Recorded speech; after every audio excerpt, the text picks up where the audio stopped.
السلام علیکم ناظرین، آج میں آپ کو ایک غریب کسان کی کہانی سناتا ہوں۔ ایک غریب کسان ایک دیہات میں رہا کرتا تھا۔ اس کا چھوٹا سا ایک کھیت تھا جس میں وہ اکثر چھوٹی موٹی فصلیں اور سبزی ترکاری اگایا کرتا تھا، جس سے اس کا اور گھر بار کا بڑی مشکل سے گزارا ہوتا تھا۔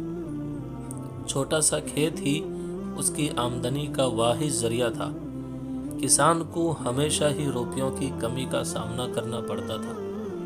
اس کی طبیعت اور خصلت حاسدانہ تھی، جس سے اس کے پڑوسی، دوست، احباب اور رشتہ داروں سے اس کے تعلقات خراب ہوا کرتے تھے۔ دن بدن وہ بوڑھا ہوتا جا رہا تھا، جس کی وجہ سے کھیت میں کام کرنے میں دشواری پیش آ رہی تھی۔ اس کے پاس کھیت جوتنے کے لیے بیل بھی نہیں تھے، نہ ہی اس کے کھیت کے آس پاس کسی کی باولی یا کنواں بھی نہیں جس میں سے پانی لے کر اپنی فصل کو دے سکے۔ اس کا پانی کا واحد ذریعہ بارش پر منحصر تھا۔ ایک دفعہ شام کو وہ تھکا ماندہ اپنے گھر کی طرف جا رہا تھا۔ اس وقت اس کی ملاقات ایک سفید داڑھی والے بزرگ سے ہوئی، جو کہ جبہ پہنے ہوئے تھا۔ اس کے ساتھ ایک بیل بھی تھا۔ بوڑھے بزرگ نے کسان سے پوچھا، کیا بات ہے؟ تم بالکل اداس اور نا امید سے نظر آ رہے ہو۔ اس پر کسان نے بولا، میں کیسے اپنی پریشانیاں بیان کروں بزرگ صاحب، میں بہت ہی غریب ہوں۔ ایک آدھا بیل بھی میرے پاس نہیں ہے جس کے ذریعے ہل چلا کر کھیت میں آسانی سے فصلیں اگا سکوں۔ اس پر بزرگ شخص نے کہا، اگر تمہیں ایک بیل مل گیا تو حقیقی معنوں میں تم اس کا کیا کرو گے؟ اس پر کسان بولا، اگر ایسا ہوا تو میری خوشی کی کوئی انتہا نہ ہوگی۔ میری کھیتی کا کام آسان ہوگا، میری کمائی میں اضافہ ہوگا، گھر کا خرچ آسانی سے چلا سکوں گا۔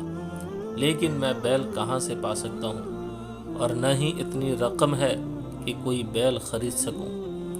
بزرگ شخص نے کہا، میں تمہیں بیل دوں گا، یہ لو میرا بیل۔ بزرگ نے اپنے پیچھے کھڑے ہوئے بیل کی رسی کو کسان کے ہاتھ میں پکڑاتے ہوئے آگے بولے، ہاں، اور ایک بات، جب تم گھر پہنچ جاؤ گے تو تمہارے پڑوسی کو میرے پاس بھیج دینا۔ کسان خوش ہوتے ہوئے کہا، میں بہت خوش ہوں صاحب جی کہ آپ نے اپنا بیل مجھے دیا، لیکن آپ میرے پڑوسی سے کیوں ملنا چاہتے ہو؟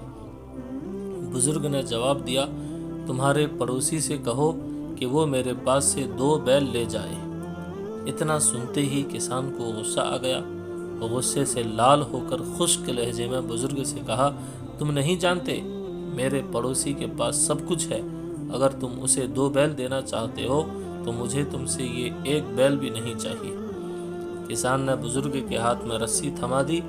بوڑھے شخص نے رسی کو پکڑتے ہوئے درد بھری آواز میں کہا، کیا تم جانتے ہو تمہاری بدنصیبی اور غریبی کی وجہ کیا ہے؟ تمہاری پریشانی اور بدنصیبی کی وجہ تمہارا حاسدانہ جذبہ ہے۔ اگر تم پڑوسی، دوست، رشتہ داروں کی چیزوں کو دیکھ کر جلتے حسد کرتے رہو گے تو تم کبھی بھی خوش نصیب آدمی نہیں بن پاؤ گے اور نہ ہی خوش رہ سکو گے۔ اتنا کہہ کر بزرگ شخص جنگل میں غائب ہو گیا۔ کسان اپنی حاسدانہ طبیعت کی وجہ سے ہاتھ آئے بیل کو بھی کھو دیا۔